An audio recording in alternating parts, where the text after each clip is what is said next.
Rheumatoid arthritis यानी गैंठिया के मरीज़ की तशख़ीस के लिए 7 क्राइटेरियाज़ हैं। इनमें सबसे पहले है multiple joint pain, swelling and tenderness. अब मल्टीपल जॉइंट का मतलब ये है कि एक से ज़ायद जॉइंट, मिनिमम जो जॉइंट्स बताए जाते हैं वो कम से कम 3 जॉइंट्स की इन्वॉल्वमेंट होनी चाहिए, इससे ज़्यादा भी हो सकती है। जॉइंट पेन के अलावा स्वेलिंग होगी उन जॉइंट्स में, किसी में ज़्यादा होगी किसी में कम होगी, और साथ में उस एरिया पे टच करने से, प्रेशर अप्लाई करने से उस एरिया में, लोकल एरिया पे पेन भी होगी पेशेंट को। सेकंड क्राइटेरिया है सिमेट्रिकल या बायलैटरल इन्वॉल्वमेंट, जिसका मतलब ये है कि अगर जिस्म के एक हिस्से दाएं साइड में पेन है तो बाएं साइड में भी जॉइंट इन्वॉल्वमेंट होगी लाजमी। अब ये और बात है कि एक साइड पे ज़्यादा हो सकती है, दूसरी साइड पे कम हो सकती है, दोनों तरफ एक जैसा होना ज़रूरी नहीं है। थर्ड क्राइटेरिया है involvement of small joints.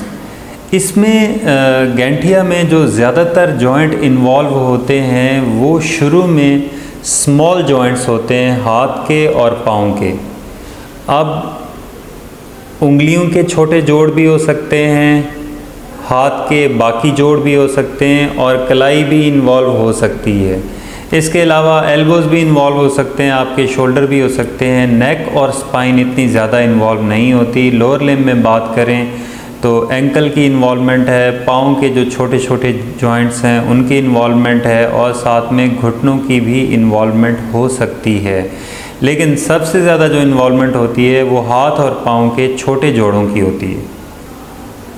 Fourth criteria है मॉर्निंग स्टिफनेस, और ऐसी मॉर्निंग स्टिफनेस जो ऑस्टियोआर्थराइटिस वाली मॉर्निंग स्टिफनेस से थोड़ी सी इस तरह से डिफ़र करती है कि उसमें अगर 30 मिनट्स तक लास्ट करती है, यानी जब पेशेंट आउट ऑफ बेड होता है, थोड़ा बहुत चलता फिरता है, एक्टिविटी करता है, तो वो उसकी जो खिंचाव वाली कंडीशन होती है जॉइंट्स की वो कम हो जाती है। लेकिन इस केस में 30 मिनट से ज़्यादा टाइम लगता है एक्टिविटी के बाद, उसकी जो खिंचाव वाली स्टेट है उसमें कमी तकरीबन 1 घंटे तक आती है।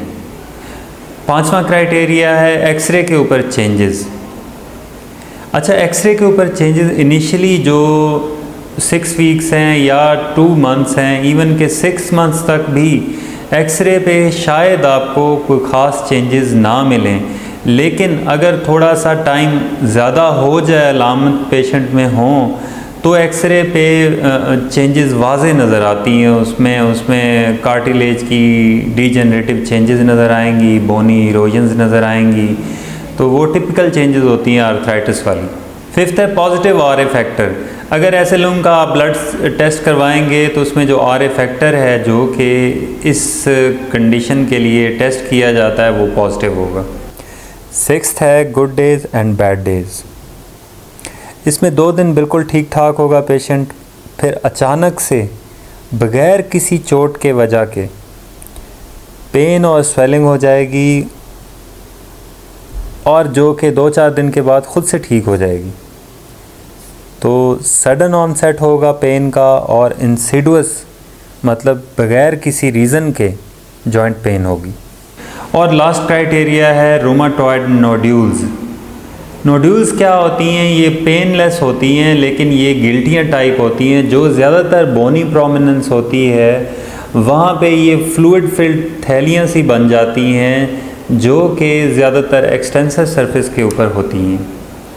अब ये गैंठिया ऐसी कंडीशन है जो कि ज़्यादातर फ़ीमेल को अफेक्ट करती है जिनकी एज 40+ हो, और मेल को भी करती है, लेकिन उनमें एज जो है 60+ वाले ज़्यादा होते हैं। तो अगर आपके घर में भी बुज़ुर्ग हैं जिनकी एज 40+ है और इनमें ये 7 क्राइटेरियाज़ में से अगर 4 प्रेजेंट हों तो वो कंफर्म रूमेटॉइड के केसेस हैं।